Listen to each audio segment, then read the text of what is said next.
Yesus Kristus. Puji Tuhan, saat kesempatan yang Tuhan beri buat kita mau tidak kita sia-siakan, tetapi kita mau bersyukur kepada Tuhan. Mari kita akan mulaikan ibadah kita. Saat ini kita angkat pujian, kasih Allahku sungguh telah terbukti.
Terima kasih ya Tuhan, kesempatan yang Tuhan beri buat kami. Kami mau bersyukur kepada Tuhan. Kami mau memuji dan memuliakan nama-Mu Bapa. Pimpinlah Bapa ibadah kami pada saat ini Tuhan. Biarlah Roh-Mu yang bekerja di dalamnya, sehingga setiap kedatangan kami boleh rasakan sukacita besar yang daripada Tuhan. Terima kasih Tuhan. buat anak-anak-Mu yang mungkin masih dalam perjalanan, Tuhan hentar tibakan di tempat ini dengan selamat ya Bapa. Kami boleh sama-sama dalam menaikkan pujian kepada-Mu. Terima kasih Tuhan, kami mau mulaikan ibadah pada saat ini hanya di dalam nama Tuhan Yesus Kristus. Haleluya. Amin. Tuhan, kita bangkit berdiri, kita pujikan berkumpul dalam kasih-Nya.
mungkin ya tidak mungkin ya, kadang-kadang ada rasa nggak enak ya, itu wajar ya, namanya manusia, tetapi kasih Tuhan yang mempersatukan kita. Amin. Puji Tuhan. Saat ini saya buka ruang untuk bersaksi. Mari maju ke depan, kita angkat pujian Dia lahir untuk kami. Dia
masalah itu tetap ada ya. Tuhan sudah tolong yang satu, masih ada ya masalah satu, tetapi Tuhan mengajar untuk kita tetap bersyukur dan bersyukur kepada Tuhan. Sebagai anak Tuhan ya, yang dapat kita andalkan hanyalah ucapan syukur kepada Tuhan. Puji Tuhan, tiba saatnya kita akan dengarkan firman Tuhan.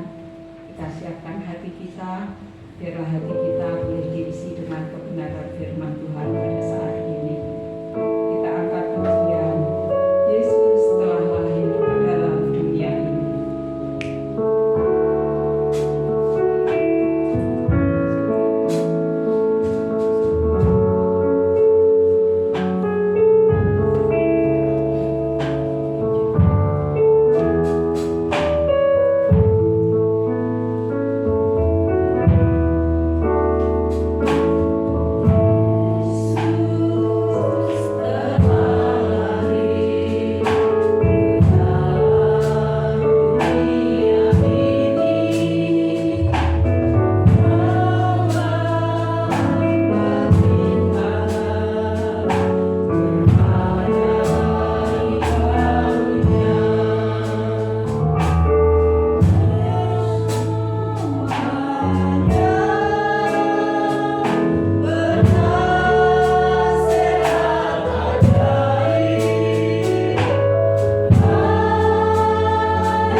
kasih Allahku, terima kasih Yesusku, bahwa sore hari ini Tuhan, Kau boleh memberkati setiap pribadi kami, menjaga setiap kami ya Bapa. Kami datang Tuhan untuk kami boleh memuji, membesarkan nama-Mu ya Bapa, dan kami boleh menaikkan pujian syukur kami di hadapan-Mu. Bapa, Kau memberkati hamba-Mu yang boleh beri pujian pada sore hari ini. Dan sebentar Tuhan, kami mau siapkan hati dan pikiran kami untuk kami boleh dengarkan kebenaran firman-Mu. Berfirmanlah kepada kami ya Bapa, berbicaralah kepada kami Yesusku, dan ajarilah kami Tuhan, agar kami boleh mengerti apa yang menjadi kehendak-Mu dalam kehidupan kami. Tuhan, Kau juga mengurapi hamba-Mu yang kami menyampaikan kebenaran firman Tuhan. Pakai Tuhan lebih hari lebih heran ya Bapa, memberkatinya Tuhan, dan kami yang mendengarkan juga diberkati. Terima kasih Allahku, kami sambut firman-Mu ya di dalam satu nama Tuhan Yesus Kristus. Haleluya, amin. Shalom. Shalom. Tes.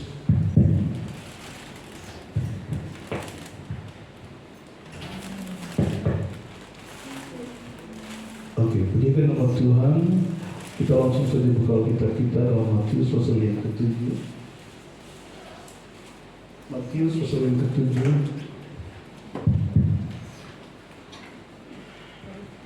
Satu ayat saja, ayat yang ke-6. Kita baca bersama-sama.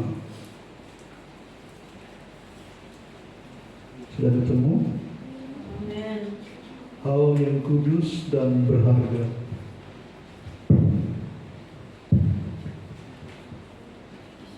Satu, tiga. Jangan kamu memberikan barang yang kudus kepada anjing, dan jangan kamu melemparkan mutiaramu kepada babi, supaya jangan diinjak-injaknya dengan kakinya, lalu ia berbalik mengoyak kamu. Amin. Jangan memberikan barang yang kudus kepada anjing, dan jangan melemparkan mutiara kepada babi. Anjing dan babi seringkali di dalam Alkitab dikenal sebagai binatang-binatang yang mempunyai sifat buruk. Babi ada sifat buruknya apa? Babi dikasih mandi kembali lagi ke kubangan. Anjing dalam kitab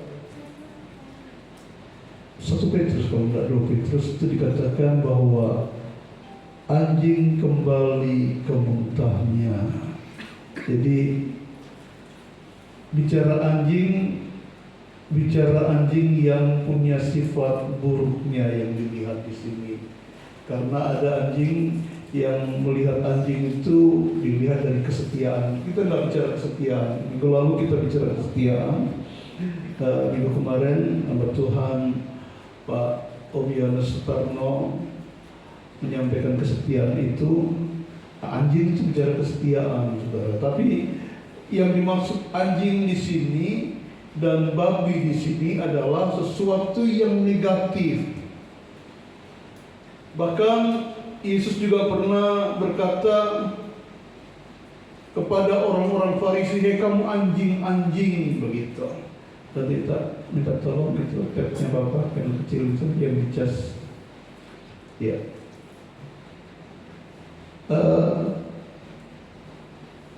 Karena memang ada sifat yang buruk. Bayangkan apa yang sudah dimuntahkan dimakan kembali. Kira-kira ada yang suka di sini seperti itu? Ya, tentunya tidak suka, saudara ya. Dan itu menjijikkan. Dan firman Tuhan berkata, jangan kamu memberikan barang yang kudus. Barang yang kudus itu adalah sesuatu yang agung, mulia, yang mempunyai nilai rohani. Sedangkan mutiara lebih kepada barang yang mahal dengan nilai yang dapat dinilai dengan uang. Dan ini sama-sama punya kualitas, baik mutiara, baik juga hal yang kudus. Punya ukuran yang istimewa tentunya. Dan Yesus berkata, jangan kamu berikan barang yang kudus.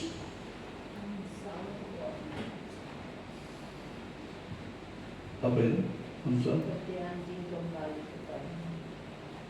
Di Amsal ada, di Petrus ada. Di Petrus ada. Ya, kembali lagi kepada firman Tuhan. Ada? Tolong bacakan yang di Petrus. 2 Petrus 2 ayat 22, bagi mereka yang cocok apa yang dikatakan peribahasa yang benar ini. Bagi mereka itu berarti atasnya sebelumnya dibaca.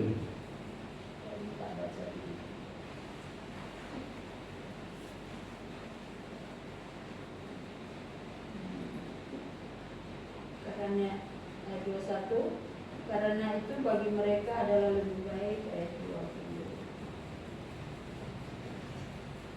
Baca dari awal. Itu bicara tentang apa aja? Bisa disimpulkan kan? Bicara tentang penyesat kalau nggak salah. Ya, nabi-nabi dan guru-guru palsu. Ah, iya. Ya, betul. Ya, penyesat juga. Itu Yesus berkata, atau di Petrus berkata bahwa itu ya anjing-anjing. Artinya apa namanya, ya kehidupan yang dulu dimuntahkan, atau ini sebenarnya kan sebuah kayak peribahasa saja, tapi kehidupan itu seringkali nyata begitu. Sesuatu yang dulu sudah mungkin kita sudah lepeh begitu saja, beda ya dimuntahkan dengan diludahkan, itu beda, saudara. Kalau diludahkan itu berarti itu air liur saja, tapi kalau dimuntahkan makanan yang sudah masuk, sudah ada di dalam. Maaf, jangan terus. Ya, tapi tidak apa-apa kalau jemaat ya jijik, ya saya mau katakan itu sesuatu yang menjijikkan. Memang menjijikkan. Sedangkan ludah saja kena kepada tubuh kita itu menjijikkan. Nanti kalau saya ngomong lebih menjijikkan lagi. Sudah diludahkan, kena kita terus dijilat lagi. Ya aduh. Ini bukan cuma air ludah, ini air muntah. Ada orang yang berkata, ya orang yang muntah itu berarti sesuatu apa yang keluar dari apa namanya dari dalam itu sebenarnya sudah masuk hampir menjadi kotoran gitu. Makanya orang muntah itu kan nggak senang ya, sebab rasanya mesti seger pahit gitu ya. Jadi tidak usah saudara, iya rasanya yang saya buang di belakang itu pahit, sedangkan belum jadi saja masih setengah matang. Itu pahit, apalagi saya sudah lihat.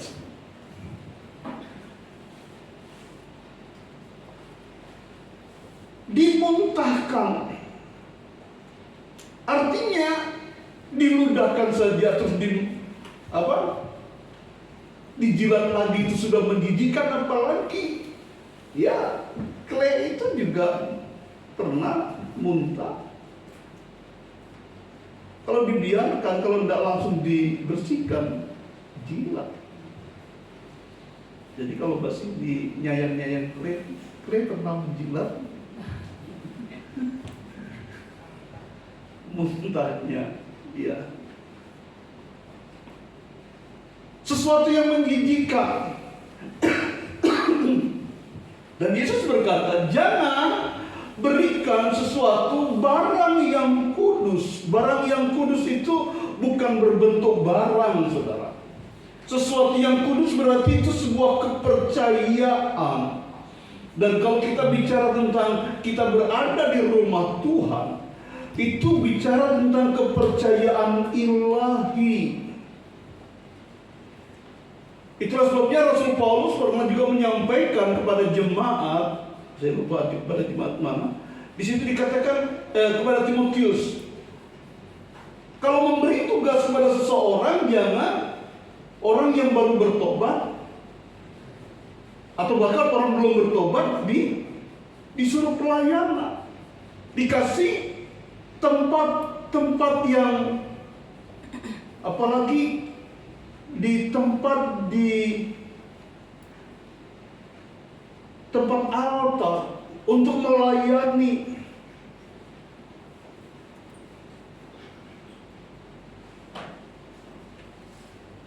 Itu nanti bisa jadi akan dimuntahkan, dimakan lagi, dimuntahkan, dimakan lagi, mungkin karena pintarnya. Itulah sebabnya GBD Makedonia tidak pernah ya, mereka yang baru datang apalagi bermasalah dengan gereja sebelumnya, terus setelah itu ke GBD Makedonia 1-2 kali ibadah langsung pelayanan dia, kecuali kalau memang dia sudah terbiasa pelayanan dan tidak ada masalah dengan gereja sebelumnya. Mbak Cindy berapa bulan setelah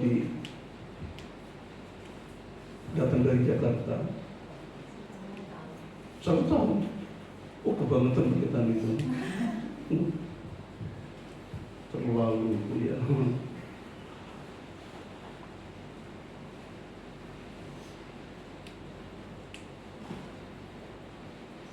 Saya bersyukur, intinya mungkin Bapak Ibu Saudara kalau cari telusuri lagi ke belakang nggak ada anak-anak Tuhan yang langsung gitu.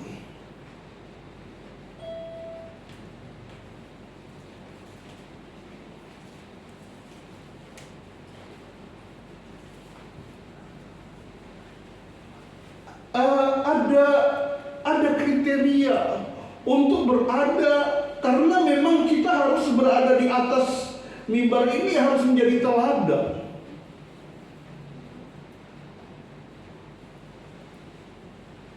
Anak-anak Tuhan yang lalu-lalu pun seperti itu. Ada yang dulu sudah pernah sekolah Alkitab, habis bergereja di mana-mana di daerah Tulungagung sini saja. Terus setelah itu jadi jemaat Tuhan di sini. Enggak langsung. Beberapa bulan agak lama baru saya kasih kepercayaan. Saya bilang sama Tantita, itu pun masih kecolongan. Tahu-tahu setelah setia ada masalah sedikit masalah. Sangat kecil, dan itu saya tidak katakan saya salah, karena begitu dikasih tugas pujian secara mendadak saya tanya lagu-lagunya gimana, dikasih tahu. Saya kasih tahu, singernya nggak ada yang tahu lagu ini.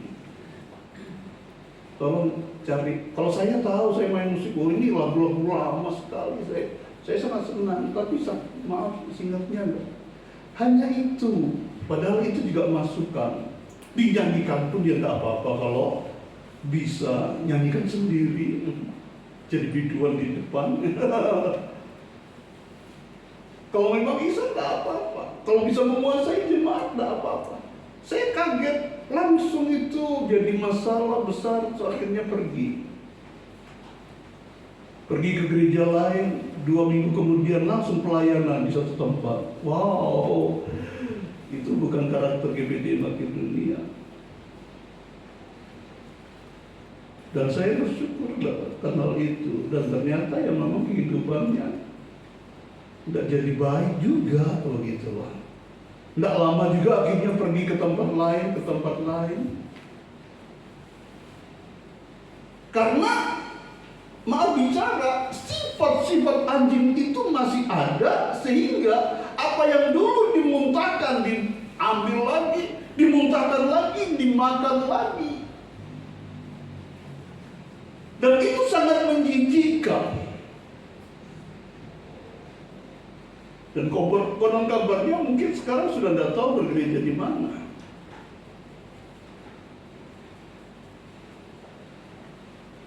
Hati-hati dengan hal-hal yang kudus, jangan dicampur dengan dosa. Dan jangan dicampur dengan yang tidak kudus begitu. Yesus berkata, jangan kamu memberikan barang yang kudus kepada anjing, dan jangan kamu melemparkan mutiara, sesuatu yang berharga, kepada babi.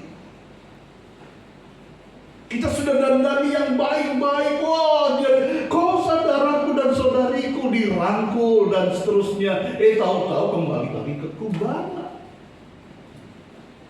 Saat di gereja, bagus, saat di luar, setan aja malu, kalah saingan, begitu ya. Aduh, setan minder. Aku udah segitu juga, gitu ya.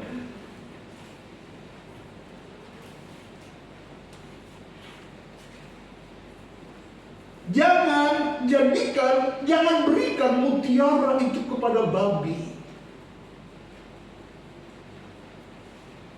Hal-hal yang kudus jangan diberikan kepada anjing. Akan berdampak negatif. Saya tadi sempat melihat di terjemahan Alkitab di sebentar. Alkitab kita kan banyak terjemahannya, saudara. Kalau orang di luar Tuhan itu menghakimi kita karena banyak terjemahan dianggap sudah diubah-ubah. Diubah itu terjemahannya untuk mendekati supaya kita mengenal arti itu lebih dekat dengan kita, begitu. Itu artinya. Jadi apakah Alkitab kita diubah-ubah? Bukan diubah-ubah, di terjemahannya itu loh ya, supaya jadi dulu terjemahan lama, terus terjemahan baru, terus sekarang ada terjemahan masa kini. Ada terjemahan bahasa Jawa, jadi supaya orang Jawa bisa mengerti apa maksud kebenaran firman Tuhan. Ada bahasa Madura juga, bahasa Sunda, bahasa Bima, bahasa Poso, bahasa macam-macam. Jadi terjemahan itu untuk mendekatkan kita supaya kita lebih mudah memahami. Karena bahasa Indonesia kita sudah terlalu lama dengan terjemahan baru, makanya semua jadinya di terjemahan baru. Padahal masih ada terjemahan-terjemahan lain yang bisa kita lihat. Ada terjemahan lama, itu yang lama ya. Ada terjemahan bahasa Indonesia masa kini. Ada firman Allah yang hidup. Artinya sama, cuma bahasanya yang berbeda, begitu saja, saudara. Nah, coba tetap saudara lihat di dalam Matius 7 ayat 6 ini, dengan versi yang saudara lihat di Alkitab saudara, di dalam terjemahan bahasa Indonesia masa kini. Dalam terjemahan masa kini dikatakan, jangan berikan barang yang suci kepada anjing, supaya anjing itu jangan berbalik menyerangmu.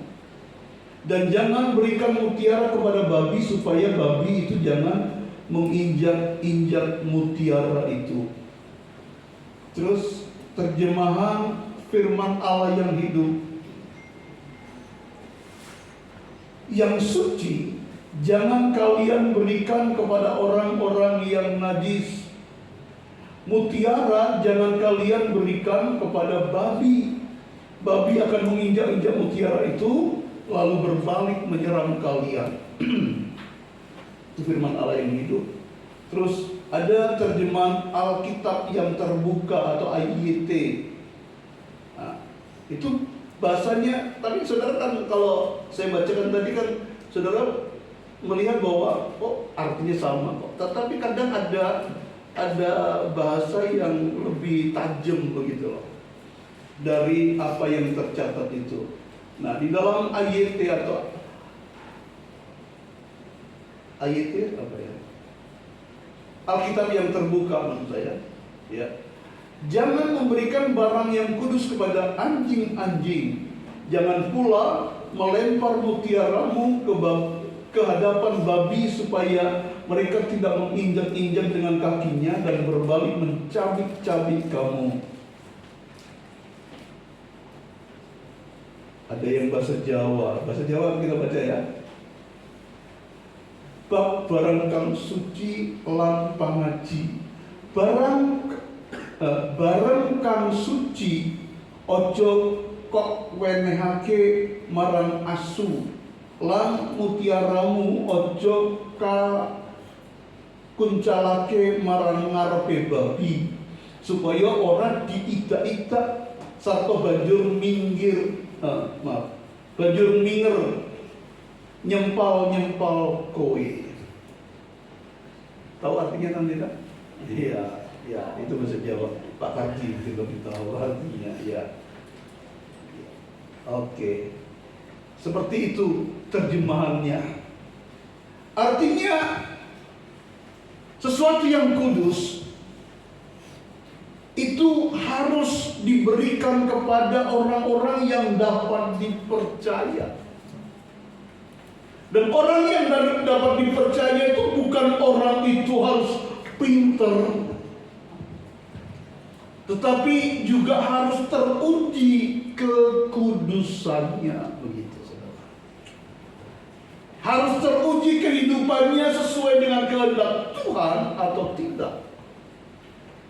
Kalau tidak, dengan kepintarannya nanti firman Tuhan itu akan diinjak-injak. Bukankah firman Tuhan adalah barang yang kudus, katakan amin.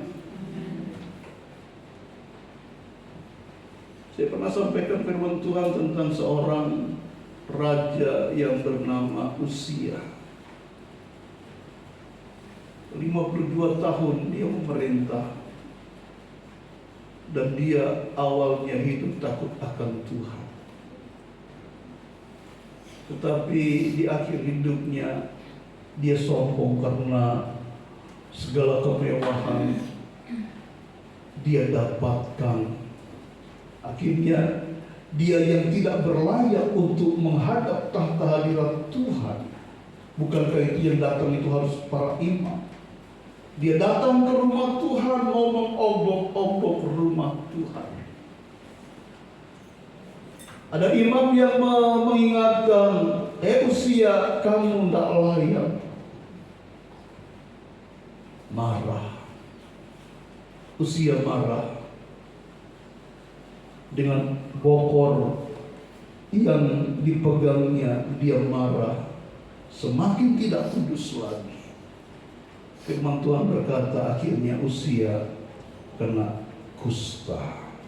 Sehingga walaupun dia raja, begitu kena kusta, orang biasa aja boleh mengusir dia. Tidak ada artinya. Dicampakkan.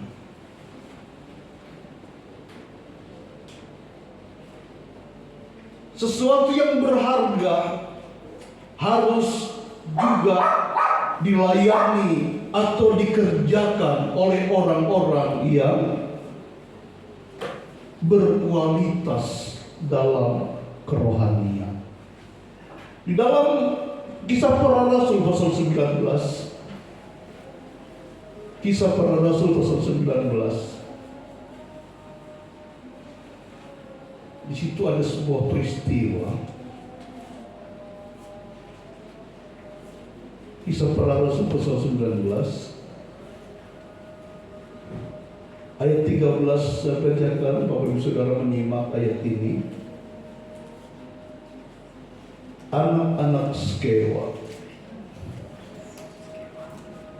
juga beberapa tukang jampi. Jampi ini bukan tukang jamu, saudara ya.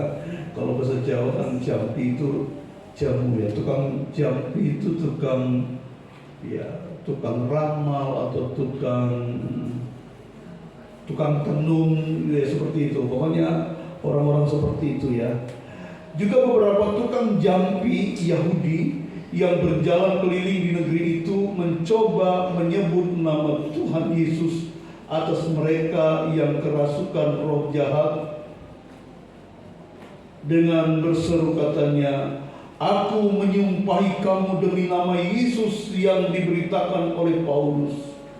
Mereka yang melakukan hal itu ialah 7 anak-anak,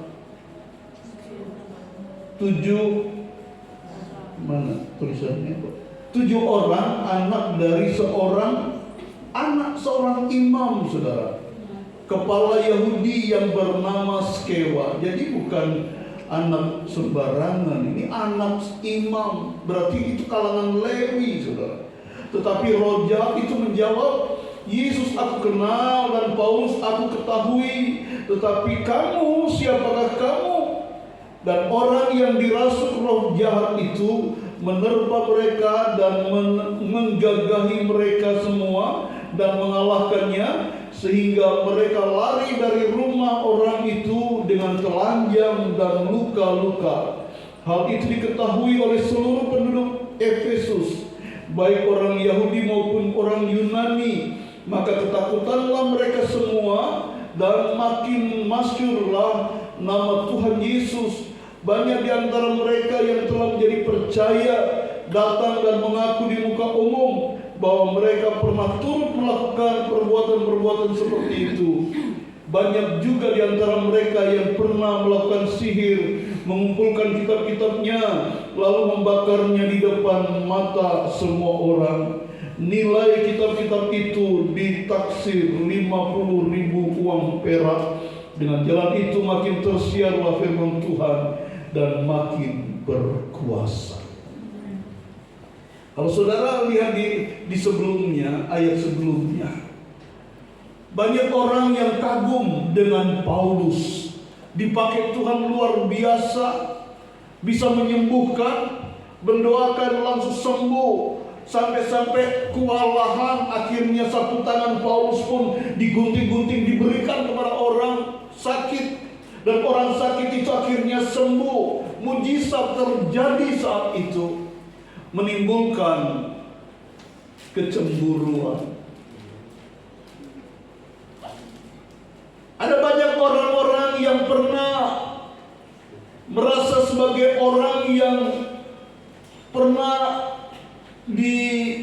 dikasih tugas di sebuah sinagog atau bekerja di rumah Tuhan, tapi bercabang, saudara, melakukan kegiatan-kegiatan sihir di rumah Tuhan. Melihat Paulus dipakai Tuhan luar biasa, mereka mau coba-coba. Ya, jangan kaget kalau di luar negeri atau bahkan di Indonesia, di bagian-bagian yang banyak Kristennya, Alkitab dijadikan nggak beda dengan tukang-tukang tenun di Jawa. Menurut kitab Daniel, dibaca mantra-mantra pakai Alkitab, saudara. Ya. Singa pun tersirat.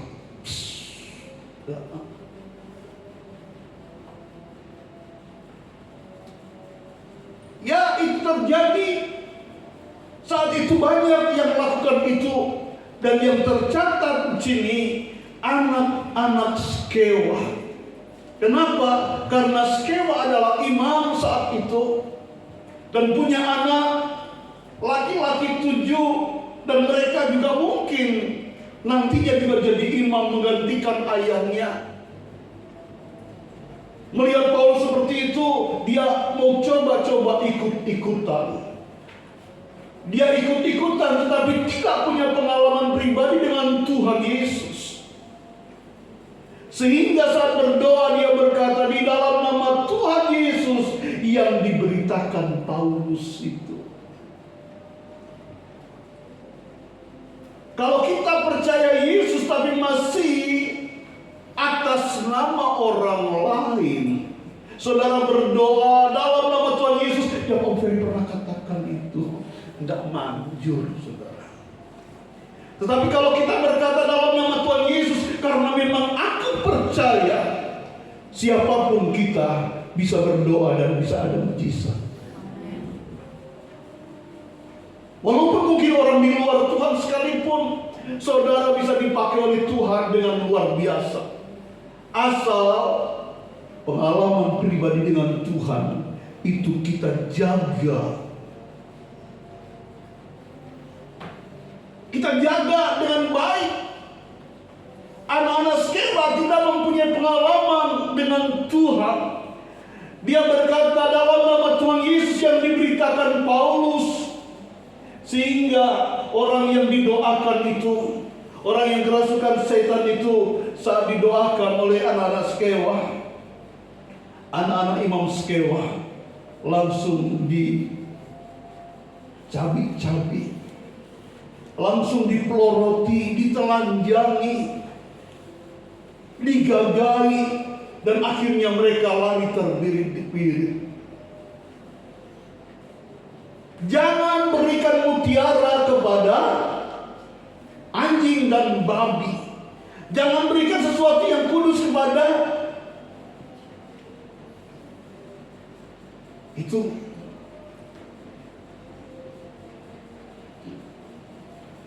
Anak-anak Skeva memakai barang yang kudus yang tidak pernah menjadi pengalaman pribadinya. Sudah dia berdosa, dia berikan kepada orang gila. Jadi apa yang Yesus sampaikan di dalam Matius pasal 7 ayat yang ke-6 langsung terjadi, menjadi sebuah contoh. Hati-hati kalau barang yang kudus, barang yang berharga itu diberikan pada orang yang tidak tepat, atau dipakai oleh orang-orang yang tidak tepat. Akhirnya akan menjadi dipermalukannya kita.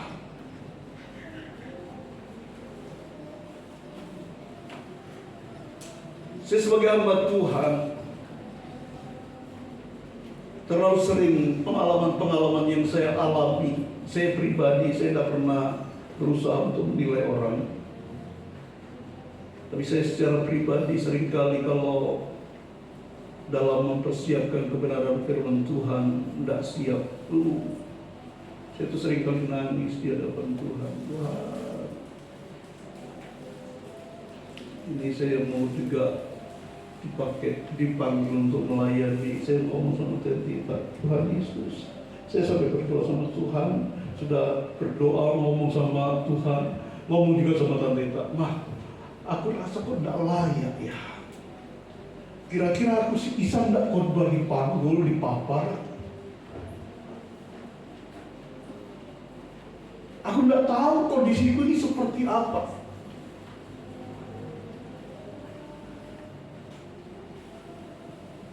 Jangan dikira sebagai hamba Tuhan, dipanggil enak ya. Enggak, saudara. Kalau saudara katakan, saat mendapat tugas aku ngedredeg, saya pun juga bisa ngedredeg. Emangnya pendeta tidak boleh ngedredeg, saudara? Ngedredeg, saudara. Takut saya.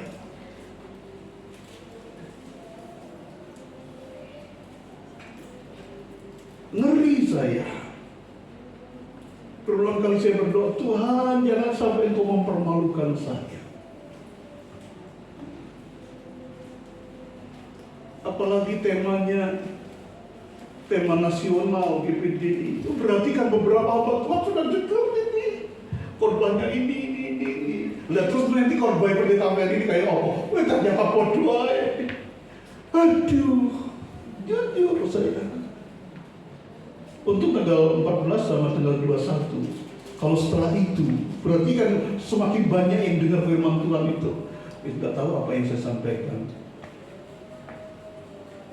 Bagi saya sampaikan shalom. Shalomnya bodoh di sana. Baru shalom aja salah, saudara ya. Belum nanti. Mari kita buka Alkitab kita di dalam Efesus pasal 2 ayat 14. Ayatnya bodoh, ya memang ayatnya sama, nasional. Kita buka Alkitab kita, bacaannya sama. Terus uraiannya, wah nanti juga dilihat. Saudara nggak ngerasa nih, saudara, kalau sebagai hamba Tuhan, kalau korbannya ternyata sama. Terus mau coba ngomong sama jemaat, firman Tuhan ini mungkin sama, tetapi percayalah firman Tuhan itu selalu baru. Tapi kalau penyampaiannya sama, ya nggak ada baru-barunya, saudara.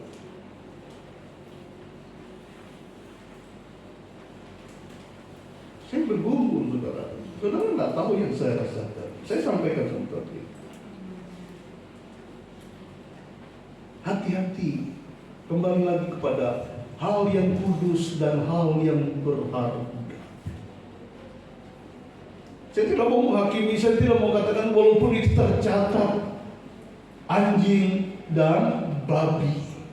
Tapi kita lihat kenapa kok itu seolah-olah diharamkan begitu ya.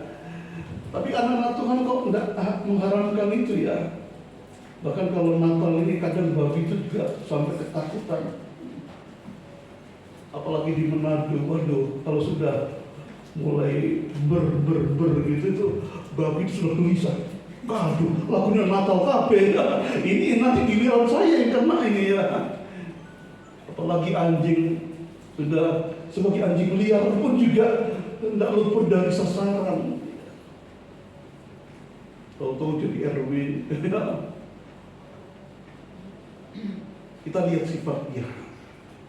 Dan sifat itu sangat negatif. Dan kita sebagai anak-anak Tuhan harus hindari sifat yang seperti itu. Jangan jadi orang yang punya sifat kembali kepada muntah. Itulah sebabnya apa yang kita ucapkan, ayo biarlah yang kita ucapkan ya sesuai dengan ucapan kita lakukan. Jangan hari ini kita ngomong, aku enggak, besok kayaknya bisa dinego. Berarti perkataan kita enggak bisa dipercaya.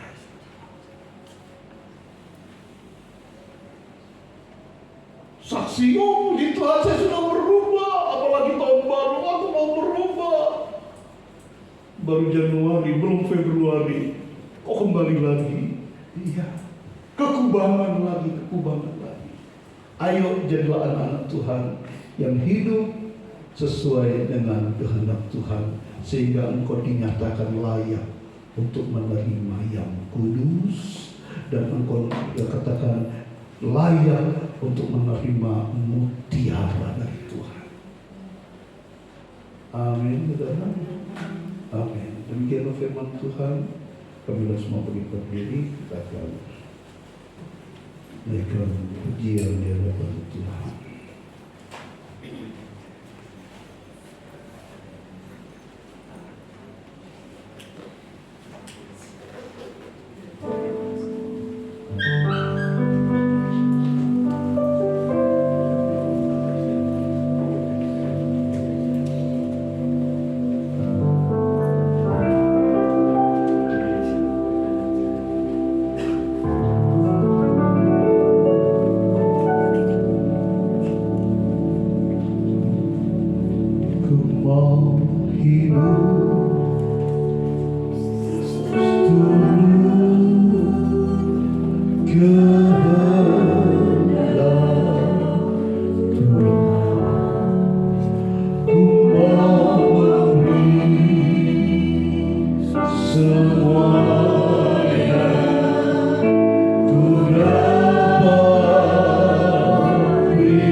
tertancap, tertanam di hati kami.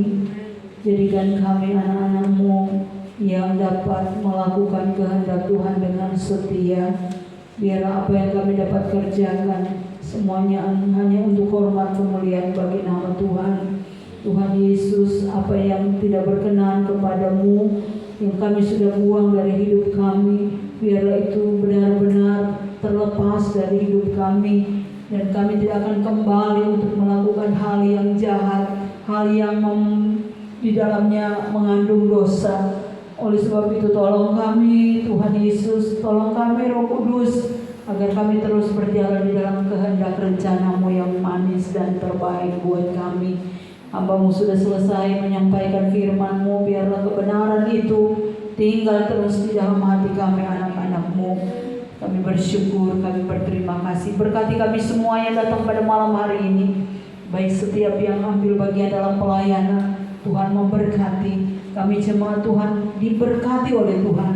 Biarlah berkat rohani, berkat jasmani melimpah ruah di dalam kehidupan kami yang datang pada malam hari ini. Terima kasih Tuhan. Sebelum kami akhiri ibadah kepadamu, biarlah berkat kasih setia-Mu dicurahkan buat kami semua.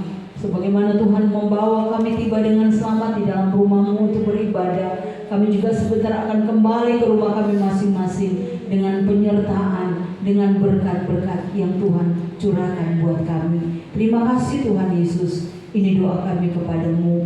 Kami mau akhiri ibadah di malam hari ini hanya di dalam nama Tuhan Yesus Kristus yang menjadi Allah dan Juru Selamat kami. Haleluya.